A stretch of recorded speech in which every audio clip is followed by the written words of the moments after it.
After winning the Big Ten title, securing the number one seed in the college football playoff, and having the Heisman Trophy winner at quarterback, maybe now people across college football will respect the Indiana Hoosiers.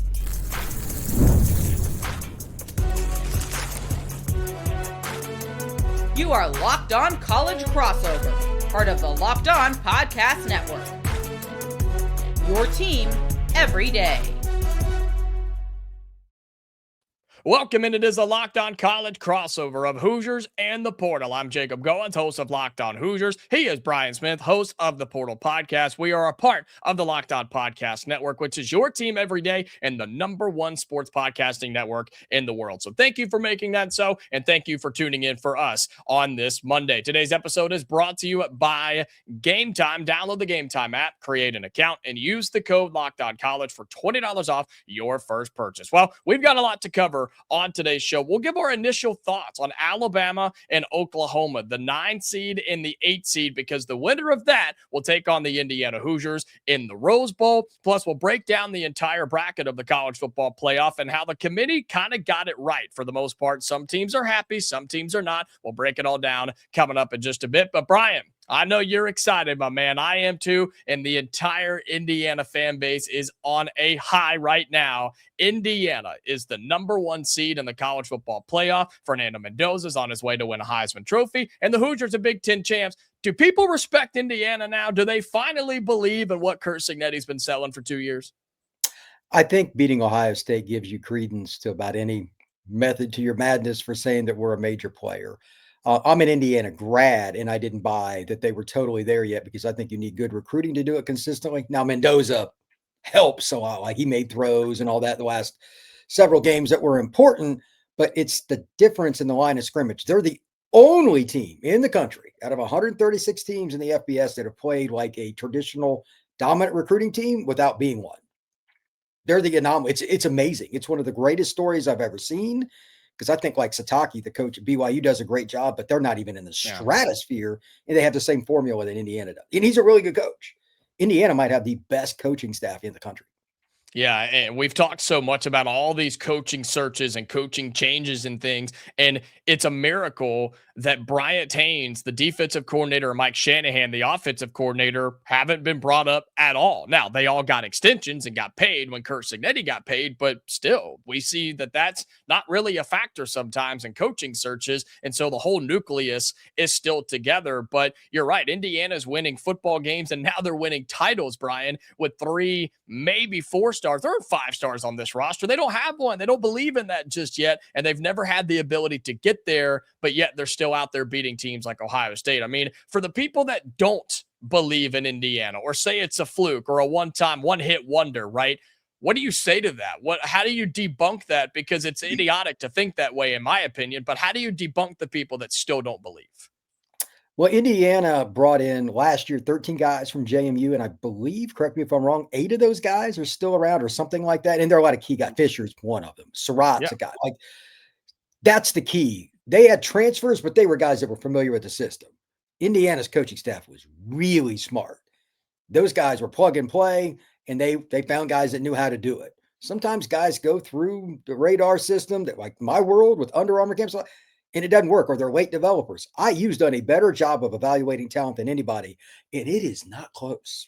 It is by a landslide.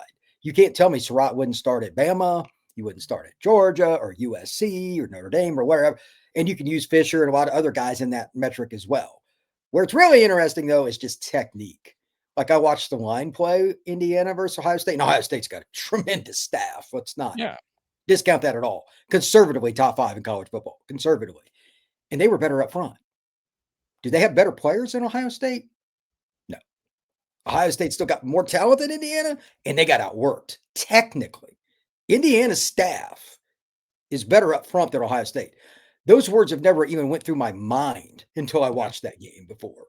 They've got a Hall of Fame defensive line coach at Ohio State. Their O-line coach is putting guys in the NFL, and Indiana was better on both sides of the ball with players without as many physical gifts. That makes no sense. No, but it's awesome. Yeah, I mean, you watched it. It's not a possibility. It's a fact. Yeah. Indiana starts getting the players even remotely like Ohio State's, getting and they keep the staff together, it'd be really crazy what's coming. But for right now, Indiana's earned a record and they've earned the number 1 ranking in the college football playoff. Well, I like what you said is the idea that you watched it, right? Everybody in the country watched that game on Saturday night. And we've been building toward this, right? We built toward this last year when Indiana went out to UCLA in the Rose Bowl. I know UCLA's bad, but it was the first road trip of the Cignetti era. And you go out and just demolish that team. Then you start building wins. You start finding wins. You start finding momentum. You start to do the things. You come up short against Ohio State. You get a couple of more wins. You get to the college football playoff, and you come up short against Notre Dame. And the reason was you didn't have the interior guys to make it happen. So you went and found a couple in the transfer portal, and you had guys who just got better from year 1 to year 2. And then we built towards this in 2025. You smacked Illinois in a top 10 game in Bloomington. You survive against a really good team in Iowa. You go on the road to Eugene and beat Oregon by 10, the 5th seed in the college football playoff. You hold a 10-point win over them in their house. Then you get to this game against Ohio State. You have seen it time and time again, Brian. And so for people that don't buy it or don't believe it, then you're a hater for no reason. And you're probably miserable because of it, because Indiana's legit. Indiana's a legitimate team. They're a legitimate staff. They're a legitimate program now. And you, as our recruiting expert here at Locked On, how many times have we talked about the recruiting continuing to build for Indiana? What does mean now? What have you heard in the last 24, 48 hours? And what do you expect to hear and see over the next several weeks, several months, and several years now that Indiana can hang a banner for a title, number 1 seed in the college football playoff, and people now want to come play for Kurt Cignetti in Bloomington? I'm still diving into the now part of it because, like, it's the weekend, but I'm going to talk to a bunch of kids over the next month. Like, the next month and a half is the busiest time of my entire year. Got the Under Armour event at the end of the year, going into the beginning of the season for 7-on-7. I want to ask every kid there, what do you think of Indiana? Like, they've got underclassmen in that game now. Then I'm going to be at Battle Miami and other tournaments where the elite of the elite. I'm going to ask every kid Indiana. We'll talk more about this when we get to late January, February. But for right now, I think it's going to be the hottest topic on the recruiting circuit, because none of those kids had any interest in Indiana, even after last year, for the most part. There were a handful, but there weren't many believers. Being the number 1 seed, beating Ohio State, being undefeated is undeniable. What are they going to say? I really don't know, because most of these kids don't have any idea what the campus is like. They don't know much about SIG. But like you said, everybody watched that game, and people are watching clips of it now. Like, oh, if they missed it for any reason, anybody can go watch it. They were better than Ohio State in the trenches. Yeah. I'd have put 50-1 on that and given you the odds that wasn't going to be the case, because I know the kids Ohio State has in the trench. I've covered a lot of those kids. Yeah, they got NFL guys. I mean, and Indiana outworked it. Like, they are so technically sound. Yeah. It is insane. This reminds me of Bama. I'm not saying the same talent like the Bama 2011 team, which is one of the greatest. That's what it kind of reminds me of from a technical standpoint. Now, they had bigger, badder guys, but it's that level of technician against Ohio State. It's still a pretty good barometer. Indiana can win the national title. Absolutely.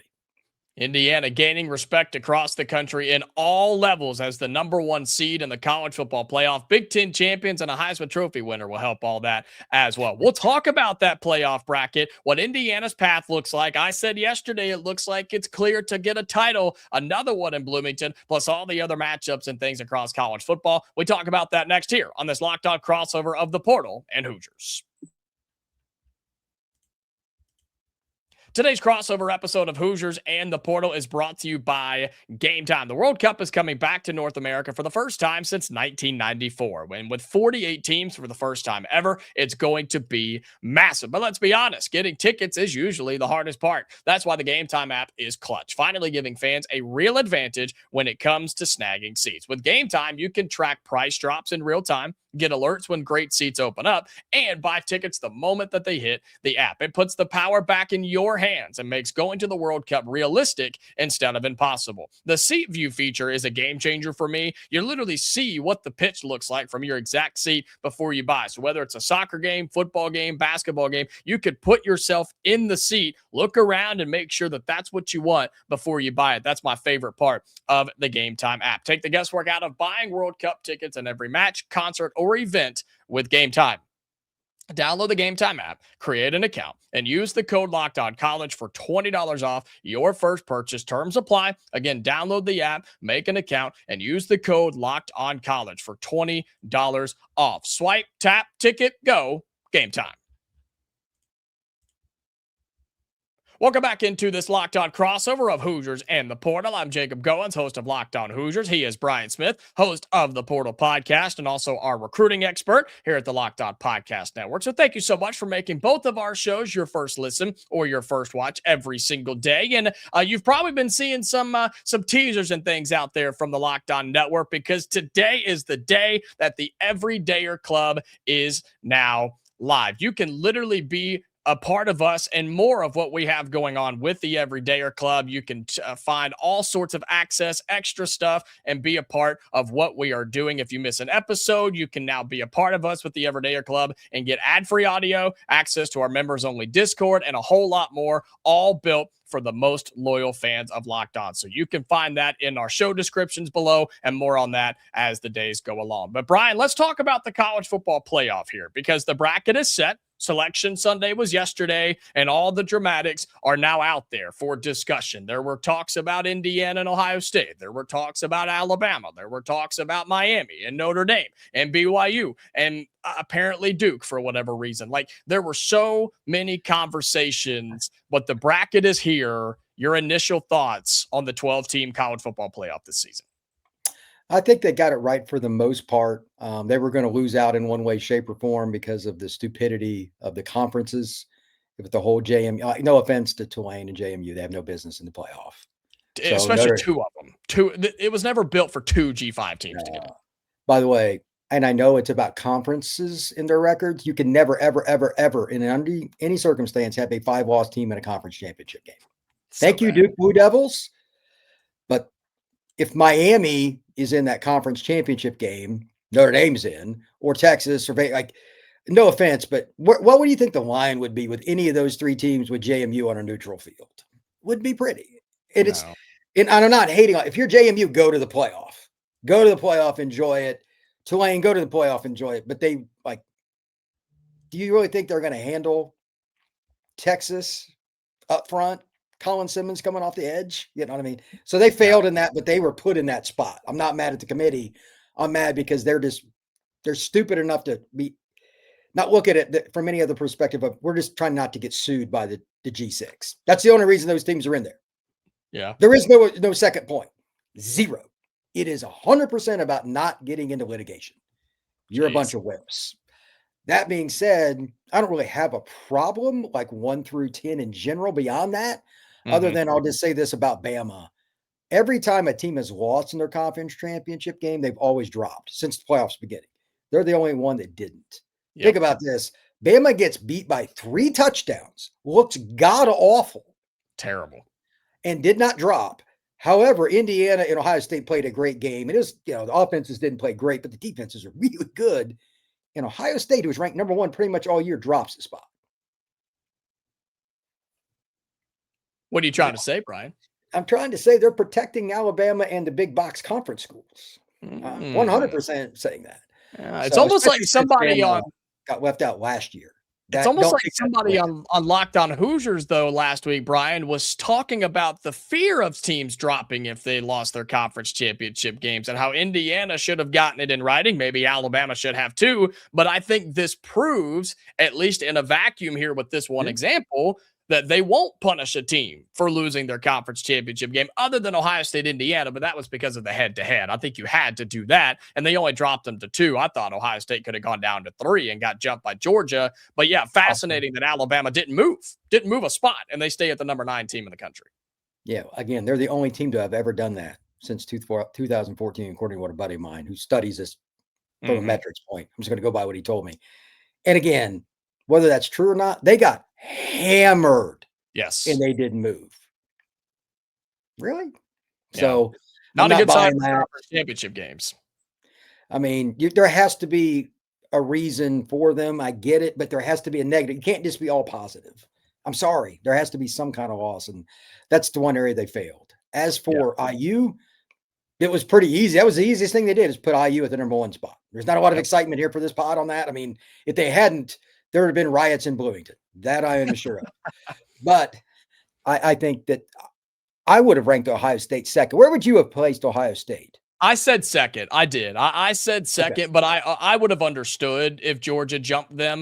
But I think Ohio State deserves to be the second team, because if your only loss of the year was in your conference championship game, your argument for Ohio State, if they would have dropped below Georgia, would have been, okay, well, then we shouldn't have played, right? Which was, again, my argument going into the week last week. And man, people called me crazy. They called me a lot of other names too, but that was my point. And I said, until the committee proves it to me, I'm not going to trust them to do it. But this was good. The committee did the right thing and did not punish big name teams for losing their conference championship game. So yeah, I think Ohio State should have been ranked number 2. But where would you have ranked Alabama? Losing by 3 touchdowns are two separate combinations. Yeah, you're right. You're right. I mean, look, I think Texas A&M should have been higher, right? 7th in the playoff. Their only loss was in the finale to Texas on the season. Like, I don't know. That seems a little harsh to me. I think you could have flip-flopped them, to be quite honest with you. I think you could have flip-flopped Bama, and Ole Miss is higher than I thought they went up after they lost their coach, which is a factor now with the College Football Playoff Committee. It's in the litigation. It's why Florida State was left out a couple years ago. They're left out, but Ole Miss goes up. Yeah, that was weird to me too. That was weird to me also. So there's no consistency at all with the committee. I know you're shocked by that, Jacob. I know you're shocked by that. Yeah. God, it's terrible.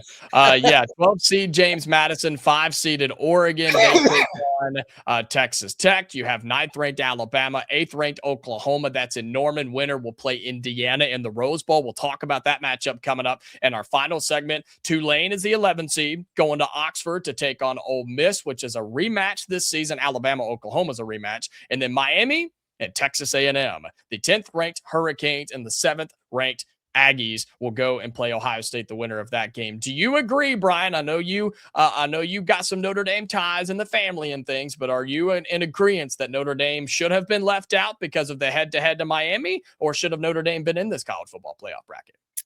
I don't know what you really do, because I have no problem with Miami being ahead of Notre Dame or not. I don't think head-to-head needs to be end-all be-all. I think you got to look at all 12 games you play. So I'm good with it either way. And I told Miami and Notre Dame fans this: if you get left out, you have to blame yourself first. You lost 2 games. Each of you did. Yeah. So that's first. Second off, I'm not mad at Miami or anything like that. I'm mad at how and I know I'm going to look at that as a hater. It's the G6 stuff. Saban talked about this on the committee show, and he's right. And he said the same thing. Look, Notre Dame should have been in. Basically, there was one team left. And we all know he's talking about Notre Dame, Texas, Vanderbilt. Are you going to tell me the JMU or Tulane's going to beat Vanderbilt? No. I mean, there's no way around it. They're going to have to face litigation. It is unavoidable because they will get sued. But they're also going to have a lot of problems with like Notre Dame is going to end up leaving the ACC stuff for the ACC because they kind of went out of their way to push against Notre Dame leading up to this. That's going to be over. ACC is going to lose a lot more long-term, whether they like it or not. Notre Dame's a huge brand. That's going to go bye-bye. There's going to be other repercussions. So they're going to have to figure that out. But I'm not mad, like looking at it from a Notre Dame side of things, because you lost 2 games. So if you put it in a human being's hands, there's a chance it's going to be wrong. I've learned that a long time ago. So if Miami would have been left out, I'd have said the same thing to them, Alabama, etc. But it is what it is. The only thing I know for sure is Indiana should have been ranked number 1. That I'm steadfast with. And they are. The Hoosiers are the number 1 seed in the college football playoff. Our friends at FanDuel have early lines for the first games of the college football playoff. We'll talk about what those are and how you're not going to be happy with the G5 lines, Brian. They're not pretty for those first round games. Plus, we'll talk about Oklahoma and Alabama. The winner of that game in an SEC rematch takes on the Hoosiers in the Rose Bowl. We talk about that coming up next on this Locked On Crossover. Today's episode on this Locked On Crossover is brought to you by Omaha Steaks. The holidays come with 2 big goals: feeding people well and finding gifts that they'll actually love. And when you want both handled in one move, Omaha Steaks is the way to go. From hosting to gifting, they deliver the world's best steak experience right to your door. Because during their Sizzle All the Way sale, you can stock up and save in a huge way, 50% off site-wide at omahasteaks.com. And it gets even better. Locked On College listeners like yourself get an extra $35 off with the code COLLEGE at check out. I've sent Omaha steaks as gifts for years. Literally, I've got family members all over the country, got guys that love to grill, even got some ladies that like to grill too. And Omaha steaks is the way to go. It's restaurant quality, shipped right to your door. They're frozen and ready to go for anybody in the family or anybody in the friends list as well. So go to omahasteaks.com right now to save big on gourmet gifts and more holiday favorites with Omaha Steaks. That's omahasteaks.com for 50% off site-wide during their Sizzle All the Way sale. Add an extra $30 off using promo code COLLEGE at checkout. Terms apply. See site for details. That's at omahasteaks.com with the promo code COLLEGE. All right, final segment on this Locked On crossover. He is Brian Smith, host of the Portal Podcast. I'm Jacob Goins, host of Locked On Hoosiers. And quick betting lines, and these are going to change, right? We are 2 weeks away from the first quarterfinal game or the first round of the college football playoffs. But Brian, just want to give you early lines as we record from our friends at FanDuel. Okay, Alabama, Oklahoma, the team and matchup we're going to talk about in just a moment. Crimson Tide on the road in Norman, favored by 2.5. Miami on the road at Texas A&M. Aggies favored by 3.5. Ole Miss hosting Tulane, of course, the G5 team, a rematch from the regular season. Ole Miss favored by 17.5. And then this is the doozy. Oregon hosting James Madison in Eugene, 21.5 on the playoff on the spread. 21.5 point spread. Oregon over James Madison in the first round. Your thoughts on the early betting lines from our friends at FanDuel? Oh, muted, Brian. I have not placed a bet since 2009. Based on that last spread, I'm not a gambler that you gave me. Yep. I'm going to bet a lot of money on Oregon. You think they win by more than 21 points? Oh, I think that I can't say out loud without getting fired what I think is going to happen in that game. Oh, no. JMU's got to travel across the country to play in Autzen. Yep. Let me be very clear. The line of scrimmage is what you and I were talking about earlier with the Buckeyes and the Hoosiers. They're NFL players on both sides. How many NFL guys do you think JMU's got? I mean, they probably have one or two or they wouldn't be here. Yeah, I was going to say one. Maybe two. How many think Ducks got? Well, let's see. You play 11 at a time, and you got both sides of the ball, plus you have special teams. I'm going to say a lot more than James Madison does. Just in the trenches, they'll have double digits off this roster. They'll play in the NFL for the Ducks. Yeah. That game will be over by the middle of the second quarter. This could be 38-3. But you got to play the games, Brian. You can't win hypotheticals. You got to play the games. I hope I'm wrong because I don't like to see that happen. I agree. That's terrible for the playoffs. That's terrible. I'm going to go ahead and announce this. I'm going to do a show about this myself. I may have you come on and talk about it later. They have to find a way to do a G6 playoff. And if for some reason one goes above and beyond without these ridiculous requirements, again, the only reason they're getting anybody is because of the fear of litigation. 0% chance of anything else. Yeah. But if somebody gets in they've got a bunch of guys that are NFL, a bunch of transfers, okay, whatever. Mm-hmm. But I'd love to see JMU, Tulane, Memphis, a couple of teams from the MAC, San Diego State, UTSA, all those schools have their own. It'd be baller. But I don't want to see the Alabamas, Indianas, Oregons, whatever, play JMU. I don't. Would that playoff feed into the big playoff, or would it be completely separate in your mind? Separate. That way somebody can win it. Okay. That's from that level. Again, if there's a special team in a given year, let them rip. If they want to go play Alabama, go ahead. Good luck. Good luck. Yeah. But there would be a ton of advertising for it, and the gambling alone would sponsor it. I know that's unfortunate, but that's the truth. Yeah, it would go crazy. Eventually, especially with Notre Dame and Texas and those teams getting left out today, there's probably going to be one because the advertisers are not going to like what the playoff committee did. Do you think the advertisers like Texas and Notre Dame not being in the playoff? Nope. Nope. They hate it, which is why I'm shocked that Notre Dame did not get in from that factor alone, which is what I've talked about. Is I said, no way they leave Notre Dame out. 2-loss team. I don't care that they lost the first 2 in a row. They ripped off the rest of their games. I was like, no way. No way the committee does the right thing and leaves Notre Dame out. But sure enough, they did. And so you get all these crazy matchups, some good, some not. But the one that should be good is Alabama and Oklahoma, a rematch from the SEC where Oklahoma went to Tuscaloosa and beat the Crimson Tide. And now Alabama makes the return trip to Norman. Of course, this game feeds into Indiana. The winner of this one will take on the Hoosiers in the Rose Bowl. Indiana will be playing in the Rose Bowl for the first time since the 60s, Brian, since 1968. So that's pretty awesome for Indiana to be going to one of the greatest cathedrals in college football. But your early thoughts on Alabama and Oklahoma and how they match up with the Hoosiers? Well, the first question I have is, and by the way, what I'm about to ask is a fallacy in general, because both coaches will do one thing: lie. Both quarterbacks are banged up. And guess what the coaches are going to do at the podium? Lie. I just need to see it. There's zero chance, based on the way Ty is playing right now for Bama, that he's healthy. If you watch that game, him airmail 10, 15-yard passes, and he's been doing this for a better part of a month, something's wrong. Because that guy was the most accurate quarterback in the country the first 6 games of the season. All of a sudden, he wasn't. We know that Mateer is not healthy because they don't run him very much. Early in the season, that was the Michigan game, he ran 19 times. Now he's running 6 to 8. Coincidence? No, he's not remotely healthy. So this might be one of the ugliest football games in the history of the college football playoff. Having said that, it is at Oklahoma. I don't know. They won the last one, but they had to win with smoke and mirrors. I'm picking Bama right now, but I don't trust that pick at all because both quarterbacks look like bunk, and they just ran for -2 yards. Yeah, that's not good. That's not good. So let's see who's healthy. LT Overton, by the way, for those who don't know, stud defensive lineman for the Tide, did not even dress for the Georgia game. If he does not play at Oklahoma, they will not win.